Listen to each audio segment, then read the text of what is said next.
Mr. Mike McDaniel.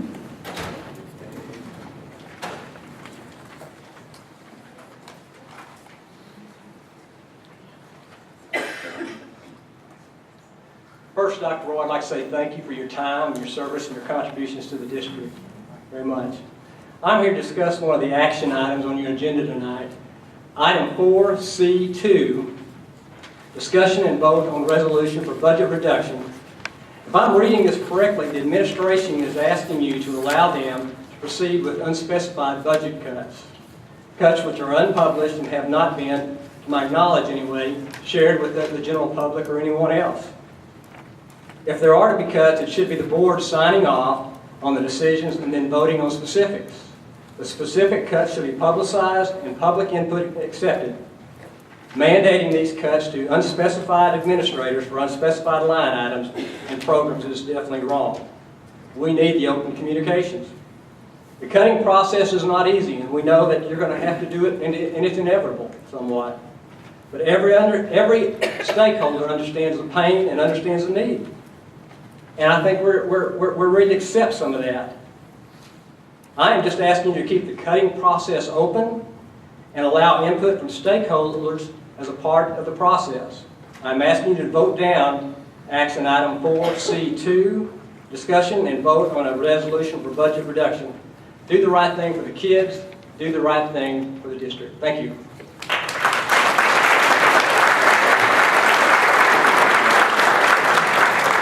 Thank you. Mr. Todd Griffith.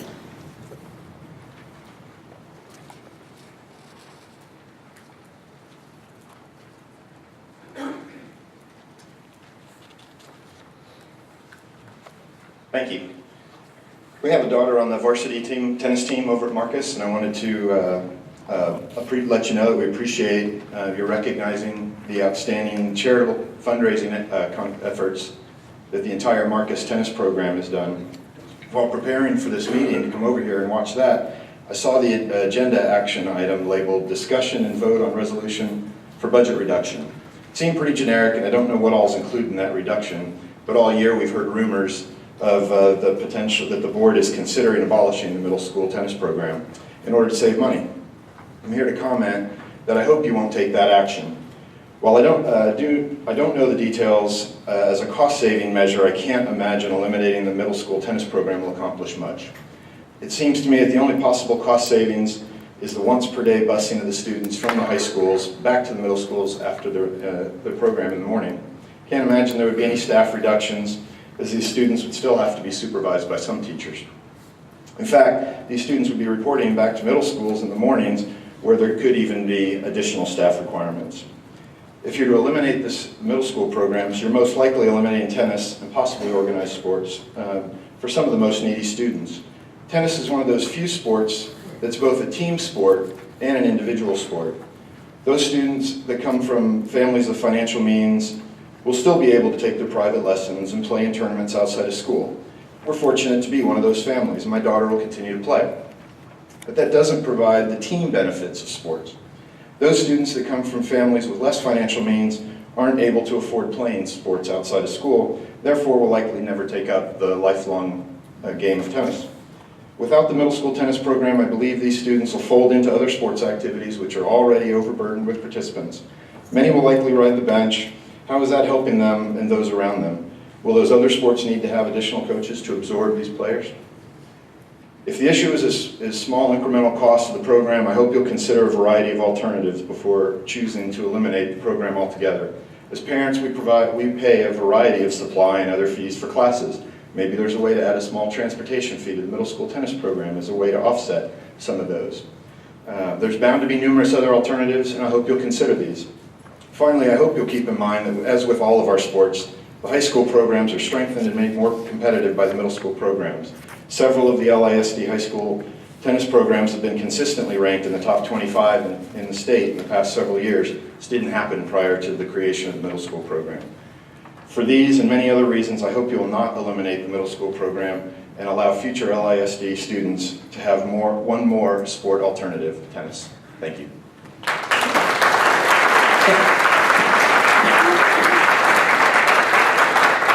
Christy D. Simone.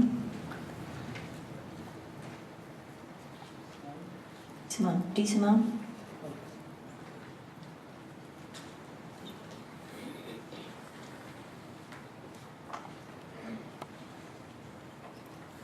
Hello. It's a little louder than I thought. My name is Christy DeSimone. I'm a proud parent of a Lewisville High School student.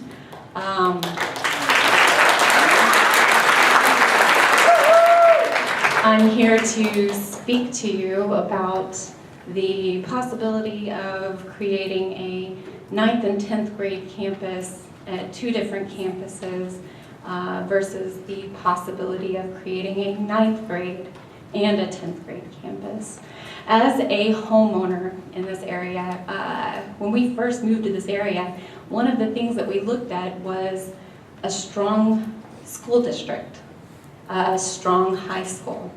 And I really feel, as a homeowner, that if we have a divided high school, more so than we already do with just the 9th grade campus being separate, if we have 9th and 10th campuses that are separate from the 11th and 12th grade school, I think that it's going to cause more diversity or more division amongst the students.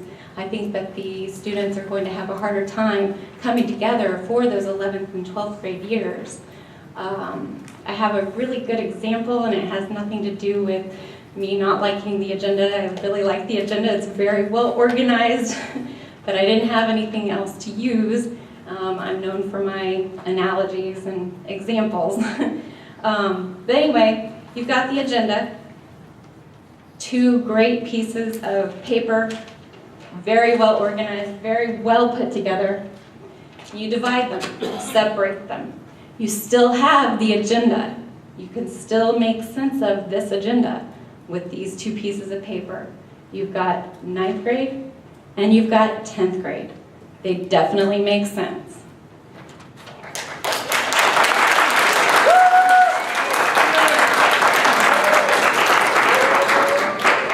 A little bit of 9th grade and a little bit of 10th grade, a little bit of 9th grade and a little bit of 10th grade from both of those pieces of paper.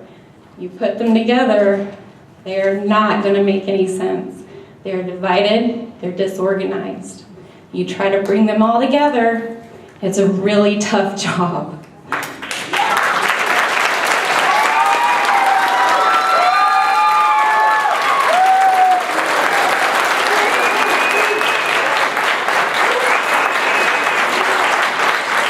I appreciate you listening, and I really appreciate all the time and effort you take into every decision you make. It's not an easy job, and I do understand that.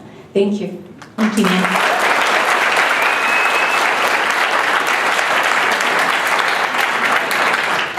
Ms. Sally Squibb.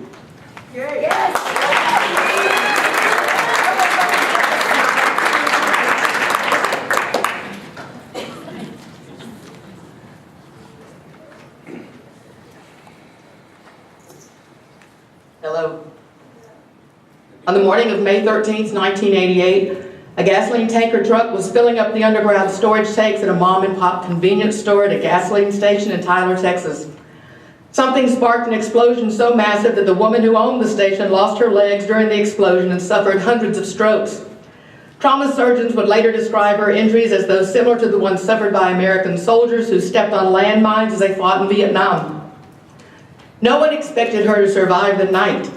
Well into the next day, she still registered a pulse, but the intracranial pressure monitoring device showed a critically high increase in pressure due to head injury that was crushing brain tissue, shifting brain structures, and causing her brain to herniate. The delicate frontal cortex that once allowed her to recognize her children, allow her to foresee goals, and take the steps necessary to execute any plans was being destroyed.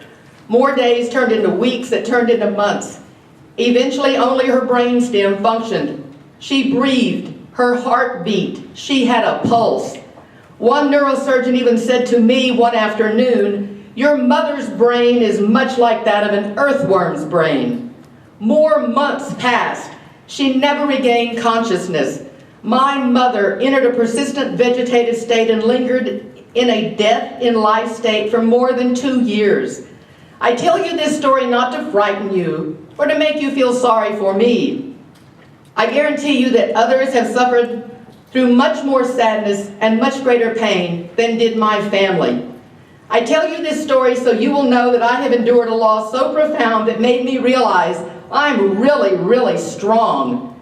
And I know that life is full of complications and uncertainty. This evening I want to implore you to make a decision about Lewisville High School. I have been at Lewisville High School for 33 years. And one of the reasons I'm so strong is that my family helped me through that at 1098 West Main. Next year I will start year 41 of education. Who's going to teach what next school year and who's going to go to which school? No doctor, no nurse, no social worker, no minister, no prayer I uttered day after day could tell me anything about my mother's prognosis, but we are not comatose in LISD. When there is no communication with hundreds of faculty members about their futures, our livelihoods, our campus reorganization, something's got to give.